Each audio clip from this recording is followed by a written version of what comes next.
ኢትዮጵያ ውስጥ የአቅምና የአቋም ድማሮ ከፈጠርን ተአምር መስራት እንችላለን። የአቅምና የአቋም ድማሮ ግን መፍጠር አስቸጋሪ ሆኖ ለሚታየን ዜጎች የዛሬው መድረክ በቂ አስተማሪ ይመስለኛል። አብይና ዘሪሁን፣ አብይና ጌታቸው፣ አብይና ፈላስፋው ዳኛቸው ስለ ሀገራቸው ጉዳይ በአንድ ቦታ የሚቀራረብ ቋንቋ መነጋገር የሚችሉ ከሆነ ከነዚህ ሰዎች የተለየ ክሪቲክ ከነዚህ ሰዎች የተለየ ሐሳብ የሚያንሸራሽር እምብዛም የለም። ዳኛቸው ማለት እድሜ ልኩን በመተቸት በመቃረን ሐሳብ በማመንጨት በመጠየቅ የራሱን ስራ እስኪሰዋ ድረስ ተጋድሎ ያደረገ ከቤተሰብ እስኪቃረን ድረስ ተጋድሎ ያደረገ የረጅም ዘመን የበቃ ምሁር ነው። ዘሪሁን በኢህአዴግ በመጀመሪያ ወራት ከዩኒቨርሲቲው ከተባረሩ ምሁራን መካከል አንዱ ነው። በዚሁ ስራው ኢህአዴግ ውስጥም ደጋፊ ተቺ ነበር፣ በእኛ ጊዜም ተቺ ነበር። ለመተቸት ሐሳብ ለመመንዘር ችግር ያለባቸው ሰዎች አይደሉም። የጌታቸው መናገር አያስፈልግም ብዬ ከነዚህ ሰዎች የተሻለ የደረጃ ሐሳብ ይዞ በኢትዮጵያ ናሽናል ኢንትረስት ላይ የሚታገል ብዙ ሰው አላየውም። ለሁላችንም ኢትዮጵያ ትበቃለች። የምንደመረው በአንድ ጭንቅላት ለማሰብ አይደለም፣ ስለ አንድ ሀገር ለማሰብ ነው። የምንደመረው በአንድ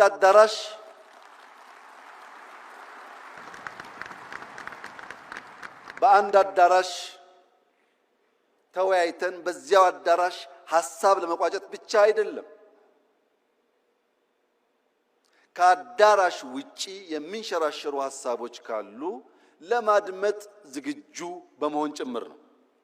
የተከበራችሁ ታዳሚያን፣ በኢትዮጵያ ታሪክ እንደዚህ ዘመን ሁሉም ሰው ተናጋሪና ተንታኝ የሆነበት ዘመን አልነበረም።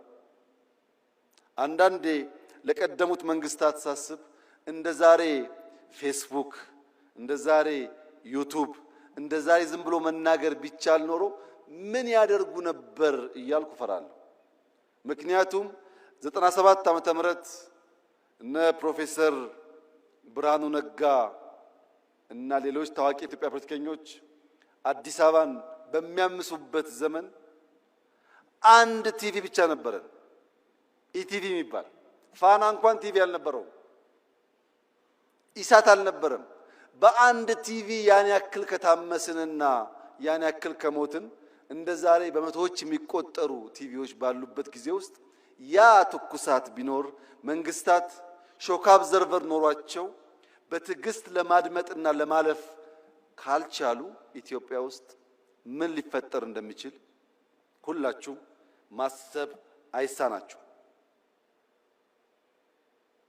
ሾክ አብዘርቨሩ በርከት ያሉ ሾኮችን የሚሸከምበት ዋናው ምክንያት የሚያጓጓ ራዕይ ስላለ ነው። እልህ፣ ወኔ፣ ቁጣ ጠፍቶ ሳይሆን ያ የሚያጓጓው የብልጽግና ራዕይ ግድ የለም እኛ ስንረገጥ ነገር እንዳያልፈን በትዕግስት አብዞርብ እያደረግን ብንሻገር ይሻላል የሚል ምርጫ ስለወሰድን ፕሮፌሰር ብርሃኑ ነጋ፣ አቶ ጌታቸው ረዳ፣ አቶ መላኩ አለበል እና ሌሎች ባለስልጣናት በጋራ ሆነው የኢትዮጵያን መንግስት የሚመሩ ከሆነ የኢትዮጵያ መንግስትም ሐሳብ እና ብቃት ካላቸው ለመቀበል ዝግጁ ከሆነ ቢያንስ በመጽሐፍና በንግግር እንጨቃጨቅ ይሆናል እንጂ የሚያደባድብ የሚያጋድል ምክንያት የለም ማለት ነው። ስለዚህ መንገዱ በተቻለ መጠን ኢትዮጵያውያንን በጋራ ራዕይ ላይ መሰብሰብ ያስፈልጋል ብሎ ያምናል። ኢትዮጵያውያን በጋራ ራዕይ ከተሰባሰቡ በኋላ ስብራት ለይተን መፍትሄ ማበጀት ደግሞ ያስፈልጋል። የኢትዮጵያ የእድገት ጉዞ ስብራት፣ የኢትዮጵያ ፖለቲካል ችግር ስብራት ዋነኛው ጉዳይ የጥላቶቻችን አጀንዳ ነው። ይሄም መለያየት ነው። ዘር፣ ሃይማኖት፣ ጾታ፣ ሰፈር፣ መንደር እየተባለ መለየት ነው። ለዚህ መፈወሻ መድኃኒት ደግሞ መደመር ብቻ ነው።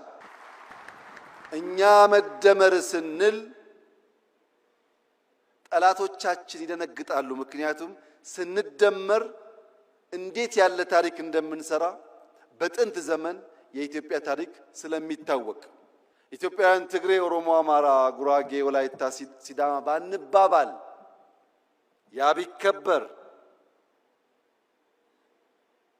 በጋራ መቆም ብንችል መፍጠን እንችላለን፣ መፍጠር እንችላለን።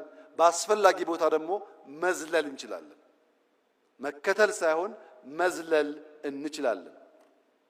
ከተቀባይነት ተከታይነት መላቀቅ እንችላለን።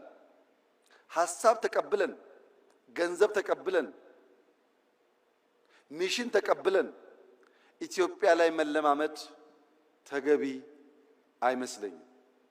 የብዙዎች ችግር ፊዚካሊ አልተገዛንም ብንልም ቨርቹዋሊ በብዙ የቆሸሹ ሐሳቦች የተገዛ ስብስብ ያለበት ሀገር ነው ኢትዮጵያ። የሰውን ሐሳብ ከናሽናል ኢንተረስት አንጻር መመዘን ከተቸገርን እዚያ ማዶ የምንሰማው ሁሉ ትክክል ከሆነ ለመመርመር ማንዘጋጅ ከሆነ የኢትዮጵያን ብልጽግና ማረጋገጥ እንቸገራለን። ስለሆነም መደመር አለብን። የምንደመረው መከፋፈል የኛ የኢትዮጵያውያን ሐሳብ ሳይሆን ኢምፖዝ የተደረገ ቶት ስለሆነ ያለ መከላከል እንደመራለን። ሌላው በጉዟችን ማየት ያለብን ነገር የስነ ልቦና ስብራት ነው። ተሰብረናል፣ አንችልም ባዮች ነን። ይሄ ነገር አዲስ አበባ ነው፣ ይሄ ነገር ኢትዮጵያ ነው። የአዲስ አበባን ኮሪደር ዲዛይን ያደረገላችሁ ማን ነው? ገንዘቡስ ከየት መጣ? ማን ነው ኮንትራክተሩ? ለምን ኢትዮጵያውያን አንችልም ብለን ተቀብለናል። አንችልም ስላል ባለቤት ይፈለግለታል። ጥሩ ነገር ከታየ የኛ አይደለም የሌላ ሰው ነው። ይሄ የስነ ልቦና ስብራት ከላይ እስከታች ነው ያለው። ወንድምና እህቶቼ እንችላለን። የምንችለው በጠራ ሐሳቤ ከግል ፍላጎት ባሻገር ለወል መሻት የምንተጋ ከሆነ ነው። እንኳን ዛሬ በ21ኛው ክፍለ ዘመን የዛሬ 155 ዓመት ገደማ ህልም ያላቸው ሰዎች በምዕራብና በምስራቅ መካከል ያለን ጋሬጣ፣ ያለን ተራራ፣ ያለን መሰናክል አፍርሰው ድልድይ ለማድረግ ወሰኑ። በምዕራብና በምስራቅ መካከል የሚደረገውን የንግድ ጉዞ በ8900 ኪሎ ሜትር ለመቀነስ ስዊስ ካናል የሚባል ተራራ፣ ስዊስ ካናል የሚባል ግድግዳ ማፍረስ ወሰኑ። ስዊስ ካናል 193 ገደማ ኪሎ ሜትር ነው። ያን ሲወስኑ እንደዛሬ በቂ ማሽን አልነበረም። እንደዛሬ የሚመች የኮንስትራክሽን አቅም አልነበረም። ብዙዎች ሞተዋል ያን ለማሳካት። ሲያልቅ ግን 8900 ኪሎ ሜትር የ10 ቀን ጉዞ በምዕራብና በምስራቅ የዓለማችን ክፍል አሳጥሯል። ለምን? ንግድ ወሳኝ ነው። ለንግድ የሚመች መንገድም ወሳኝ ነው። በኢትዮጵያና በህንድ መካከል ድልድይ እንጂ ዳገት አልነበረም በታሪካችን። ለዚህም ባህላችን በርካታ ነገሮቻችን ይተሳሰራሉ። ዛሬ የኛ የሆነውን ቀይ ባህር መልሶ ለመጠየቅ የሚሰጋ የሚጠራጠር ትውልድ መፈጠሩ የስነ ልቦና ስብራት አካል ነው። አንችልም ብሎ ነው የሚያስበው። እኔ ላረጋግጥላችሁ እወዳለሁ፣ ኢትዮጵያ ትችላለች። የዛሬ 155 ዓመት ስዊስ ካናል በጀግኖች ልጆቻቸው መስዋዕትነት ያሳኩ ሰዎች ዛሬ እፎይ ብለው በአመት በትንሹ $10 ቢሊዮን ላፍ ያደርጋሉ። ስዊስ ካናል ሲሰራ እዚህ ኢትዮጵያ ውስጥ ወይም ደቡብ አፍሪካ ወይም ናይጄሪያ የሞቱ ሰዎች ነበሩ። ሰው ይወለዳል፣ ይሞታል፣ ግን ታሪክ የላቸው። ስዊስ ካናል ሲሰራ እየሰሩ በሐሩር ምክንያት፣ በምግብ እጥረት ምክንያት፣ በመድኃኒት እጥረት ምክንያት የሞቱ ሰዎች ግን ዛሬም ታሪካቸው ሕያው ነው። ከእኔና ከእናንተ መካከል የማይሞት ኢተርናል ላይፍ የሚጎናጸፍ አንድ ሰው የለም። እኔም እናንተም ሟቾች ነን። የማይሞት ታሪክ ሰርቶ የሞተ ሰው ለዘላለም ስሙ በትውልድ መካከል የሚተላለፍ ስለሚሆን ኢትዮጵያን የሚያክል ሀገር ኢንካፕሱሌትድ ሆና ለልጆቻችን መሸጋገር አለበት ብሎ ማመን ተገቢ ሐሳብ አይደለም። ተገቢ ሐሳብ አይደለም። ይሄን ለማሳካት ውጊያ፣ ግጭት ያስፈልጋል ብለን አናምንም። ለዚህም ነው ለ5 ዓመታት ስንለማመጥ የነበረው። አሁንም በሰላም በዓለም ሕግ መሰረት ኢትዮጵያን ከዘጋት በርና ድሃ ካስባላት መጠሪያዋ መገላገል አለባት ብለን ስለምናምን በየትኛው መድረክ ከኢትዮጵያ ጋር በሰላማዊ መንገድ ለመነጋገር የሚፈቅድ አካል ካለ እጃችን ከምን ጊዜውም በላይ የተዘረጋ ነው። ነገር ግን ኢትዮጵያ የጂኦግራፊ እስረኛ ሆኗ ለዘላለም ትኖራለች ብሎ የሚያስብ ኢትዮጵያዊ ካለ እርሱ የሞተ ነው። ሰላም ታስቀድማለች፣ ደህንነትን ትፋለማለች፣ መውጫ መግቢያ በሯን ታበጃለች። ይህ አይቀሬ ጉዳይ መሆኑን ተገንዝበው ወንድም እህቶቻችን በፈጠነ ጊዜ ለድርድር ራሳቸውን ዝግጁ እንዲያደርጉ ማድረግ ነው። ይሄ መንገድ የአቅምና የአቋም ድማሮ ስለሚያመጣ የአቅምና የአቋም ድማሮ ሲፈጠር ደግሞ የኔ ህልም ፓርላማው ለምስራቅ አፍሪካ ወንድሞቻችን ይሄን ያክል ቢሊዮን ይበቃል፣ ይሄን ያክል አይበቃም ብሎ በጀት ላይ መከራከር የሚጀምርበትን ጊዜ ማየት ፈልጋለሁ። ኢትዮጵያ ማገዝ አለባት። ልክ ሌሎች እኛን ለማገዝ ተከራክረው እንደሚወስኑት እኛም ወንድሞቻችንን ለማገዝ በግልጽ ሕግና ስርዓት ተከትለን ተወያይተን ገንዘብ አሎኬት አድርገን ወንድሞቻችን የምናገዝ መሆን አለብን። ያ እንዲሆን ደግሞ አራተኛው ማ ያስፈልጋል። መንግስት ማለት በዓለም ላይ ከተፈጠሩ ነገሮች ሁሉ የሚበልጠው ትልቁ ፈጠራ ማለት ነው። ኒውክሌር ሳይንስ አይደለም፣ ስፔስ ሳይንስ አይደለም፣ አርቲፊሻል ኢንተለጀንስ አይደለም። ትልቁ ፈጠራ መንግስትን መፍጠር ነው። አልበርት አንስታይን E=mc² ያለውን ቀመር መንግስት አልቦ በሆነ ሁኔታ ውስጥ ቢቀምረው ታቅፎት ይቀር ነበር። ያን ፈጠራ ያን ህልም እውን ያደረገው መንግስት ነው። ማንኛውም ፈጠራ መንግስት ባልጠነከረበት ሁኔታ ይመክናል። ይህ መንግስት ከፈጠራው ሁሉ ለየት የሚያደርገው ምንድነው ያላችሁኝ እንደሆነ የአፈጣጠር መነሾው ነው። ተፈጥሯዊ ስለሆነ ነው። ቤተሰብ ከሚባል እጅግ መሰረታዊ ተቋም አድጎ በርከት ያሉ ማህበረሰቦችን የሚያቅፍ የተገለጠ ራዕይ ያለው ሃይራርኪ ያለው የጋራ ህልም ያለው ለጋራ ኮዝ በጋራ የሚሰራ ተቋም የሰው ልጅ መፍጠር በመቻሉ ነው ሰርቫይቭ ማድረግ የቻለውም እንጂ ግማሹ የዓለም ዜጋ የአውሬ ራት ሆኖ ሊቀር ይችል ነበር። መንግስት ወሳኝ የሚሆንበት ዋናው ምክንያት ዛሬ ላይ ቆሞ ነገን መስራት በመቻሉ ነው። ያለነው ዛሬ ነው። እምናወራው ስለ መውጫ መግቢያ በራችን ነው። ያ መውጫ በር ሲሳካ እዚህ ካለነው ግማሻችን ላንኖር እንችላለን።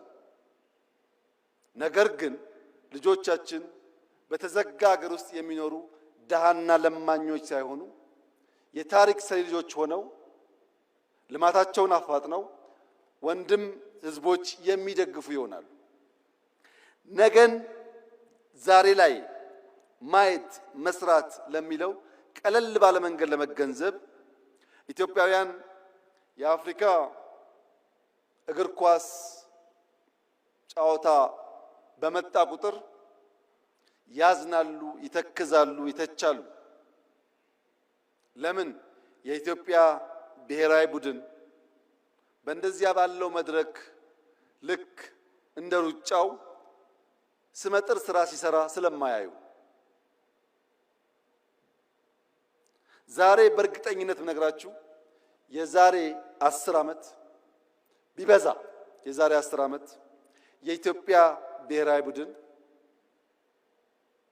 በአፍሪካ ውስጥ አስደናቂ ስራ ሰርቶ እኛም እንደሌሎቹ የምንተክዝ ሳንሆን በአፍሪካ መድረክ በዓለም መድረክ በልጆቻችን የተካነ ብቃት የምንኮራበት ጊዜ ይመጣል። ይሄ ምኞት አይደለም፣ በስራ የተገለጠ ነው። አዲስ አበባ ላይ ከ100 በላይ ጥቃቅን ስታዲየሞች ገንብተናል። በየሰፈሩ እንደምታዩት። ለምን? እሱን ሳትሰራ ቴሌቪዥን እያየ ብትቆጭ ከቁጭት ባሻገር ውጤት ልታይ አትችልም። ፋውንዴሽኑን ብትሰራ ግን ነገ ለውጥ ይመጣል። ለዚህ ነው መንግስት ዛሬ ላይ ሆኖ ነገን የሚተልመው።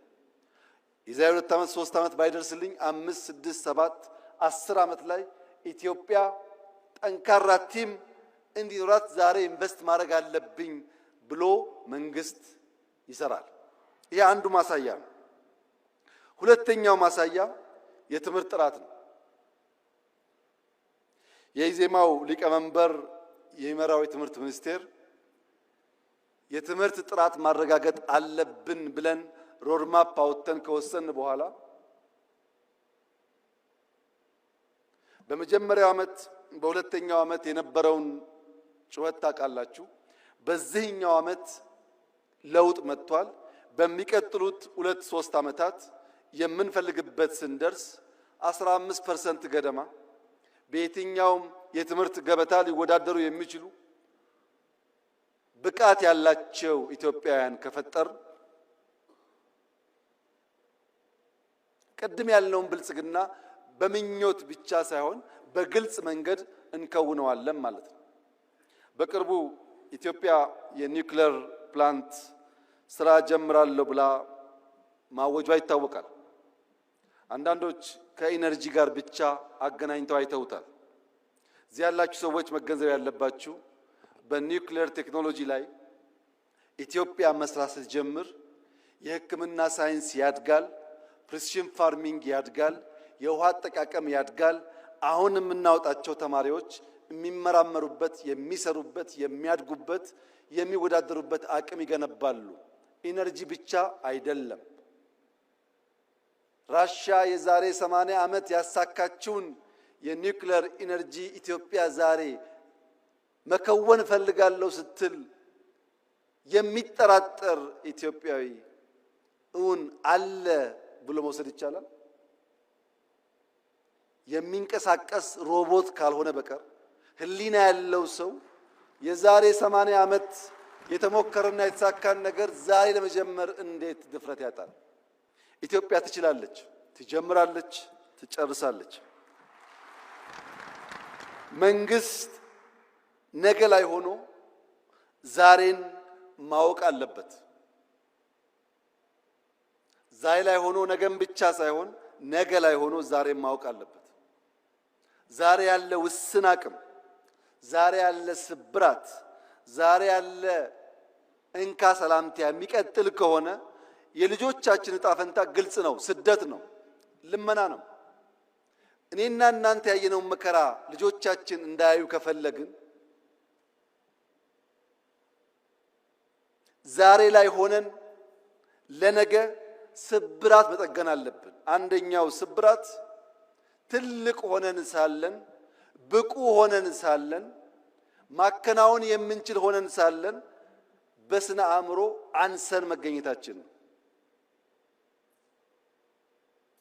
ይህ ስብራት መጠገን አለበት። ይህ ትውልድ መሰረት መጣል አለበት። የመደመር መንግስት ሲጠቀለል የሚያነሳው ዛሬ ላይ ሆኜ ነገን፣ ነገ ላይ ሆኜ ዛሬን በምልልስ በምናብ እየቃኘው እየተጋውና እየሰራው ለልጆቼ የተሻለ ዓለም መፍጠር እችላለሁ ብሎ ያምናል። ይሄንን በሚመለከት በዚህ ያላችሁ ሰዎች እንድትገነዘቡ የምፈልገው ይሄ መጽሐፍ ሙሉ አይደለም፣ የጻፈውም ሰው ሙሉ አይደለም። ሐሳብ ያላችሁ ሰዎች ያላችሁ እንደሆነ ይሄንን የሚቃረን ሐሳብ ጽፋችሁ ብታቀርቡልን ለማንበብ ብቻ ሳይሆን ለመማር ብቻ ሳይሆን የእናንተ ይቃል ለመመስከርም ጭምር ዝግጁ መሆናችንን ከወዲሁ ለመግለጽ እፈልጋለሁ። ምሁራን ተቹት፣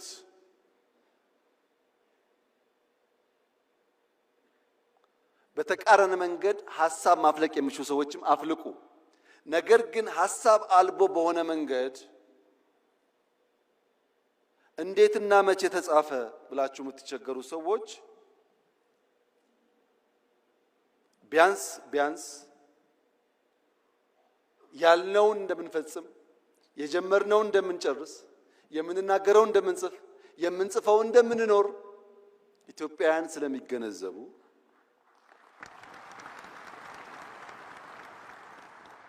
በውስጥ ያላችሁ ዋናው ትምምን የሚያስፈልገው በውስጥ ላሉ ሰዎች ነው።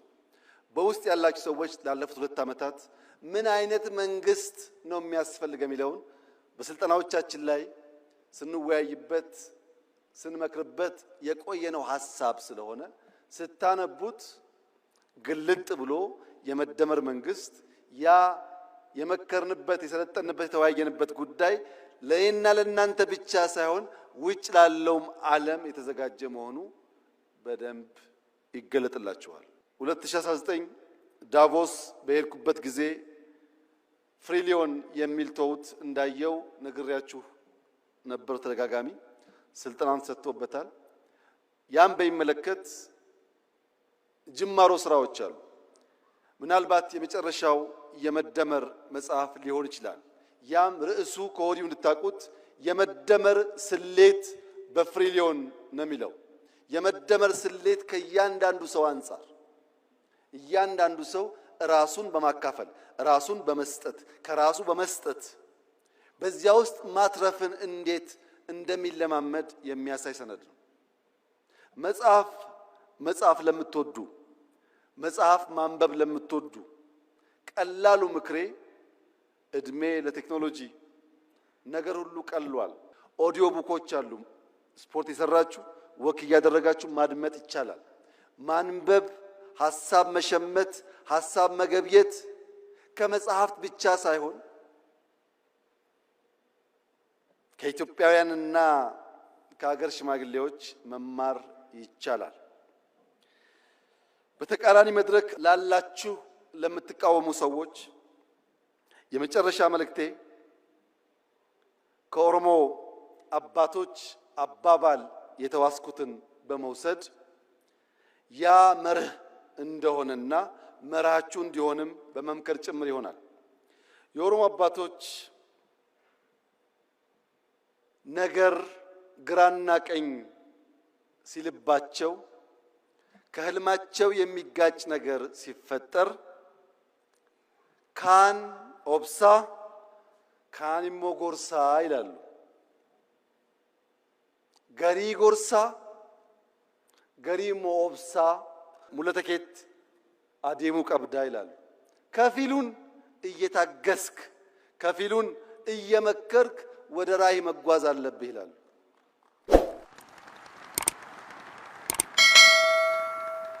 ካን ጎርሳ ካን ኦብሳ ለኔም ለእናንተም ይሰራል። ህልም ካላችሁ ወደ ህልማችሁ መዘርጋት የምትፈልጉ ከሆነ ካን ኦብሳ ካን ጎርሳ ጉዞ ግን ወደፊት መሆን አለበት። እጅግ አድርጌ አመሰግናለሁ።